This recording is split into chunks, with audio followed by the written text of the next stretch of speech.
Hey, what is up, guys?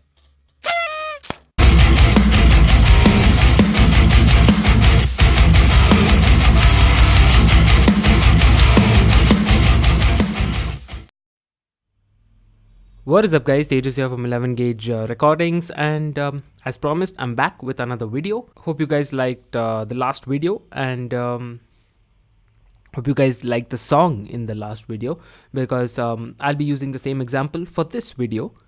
This is a song that is actually my upcoming single, so I'll be playing you excerpts from the song for this particular video. Now, in this video, we'll be looking at how I carve out space for the kick and bass, and basically the kick and bass relationship in my mixes, and how I make it work together.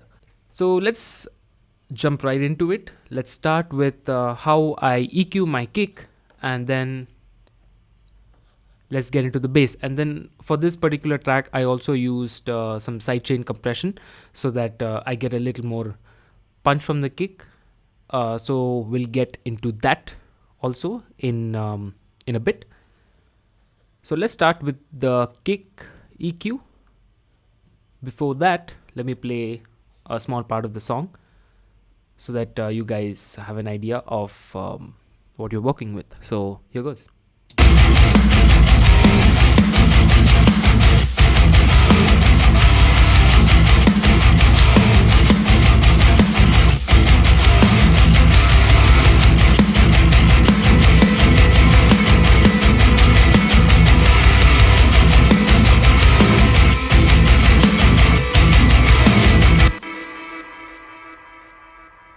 Cool. So let's start off with the first EQ on my kick track, which is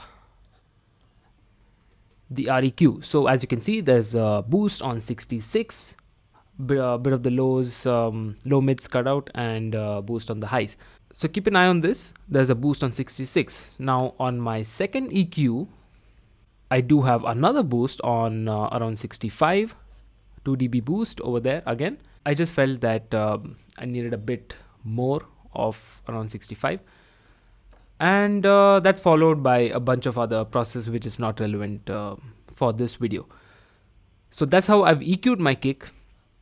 Now let's go into the low end of my bass. If you watched some of my previous videos, I've gone into how I usually mix my drums and bass. So please do watch some of those videos so you'll have a better idea of how I go through mixing my tracks. So for bass, I usually split my bass into a low bass track and a high end bass track, which is usually called the crush because I heavily distort it. So what's relevant in this video is the low end of the bass, because that's what might clash with the kick frequencies. So I start off obviously by rolling off a lot of the high end. So everything above around 130 hertz is just gone, followed by this small EQ. I just didn't want a lot of 200 and 104. Now this is where the main carving of the low end happens. So as you can see, there's firstly a high pass till around 46, and I've cut out 66 by around 4 dB, which, if you remember, is the same frequency that I boosted on the kick. Why? Because I wanted to make more space for the kick, and I thought, the bass can take up everything above the 66 range. So you'll hear the bass low end mostly above 66, around maybe 80, 90, till around 100. So that's where the bass low frequency in this song lies. So like I said, that's how I've carved a space for the kick, and carve space for the bass too, because if you see on my kick EQ, I've cut out a bit of 131, but there's a boost at around that frequency for the bass. So there's always a give and take between instruments in a mix. So you make space for one instrument by cutting out frequencies from another instrument. So this is how I work. You might not necessarily use the same techniques, but for this particular mix, that's how I've EQ'd and processed my drums and bass. So let's move on to my bass bus, where I've added a sidechain compressor. As you can see, it's a very light compression. It's 2 to 1. Attack is fairly fast, and the release also is fairly fast because I don't want it to take time before it comes back in.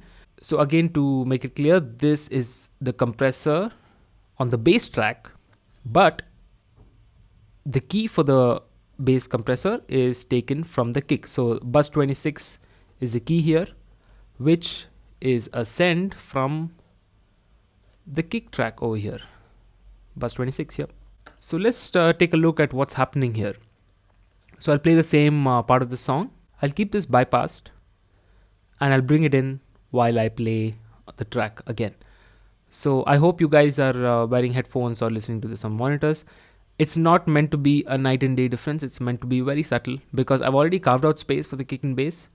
All I need is a little more punch from the kick. So I compress the bass whenever the kick comes in. So it's bypassed right now, and I'll bring it in once the track starts. Here goes.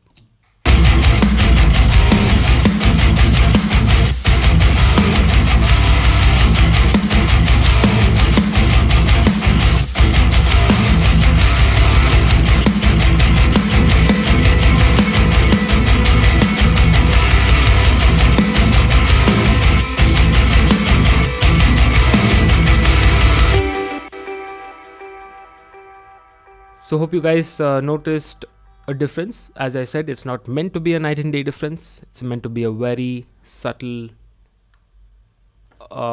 change. So let's play another part of the track, so hopefully you guys can hear the difference again. Again, let's bypass the compressor on the bass, and I'll bring it in once the track starts.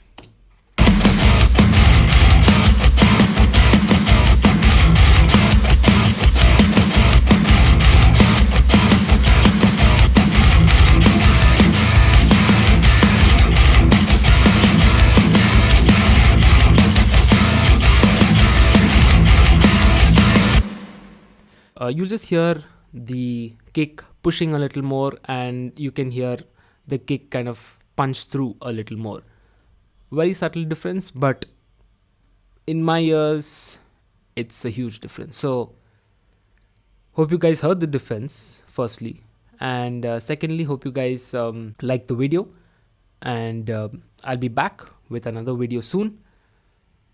Thank you guys for all the support, and cheers. Have a nice day.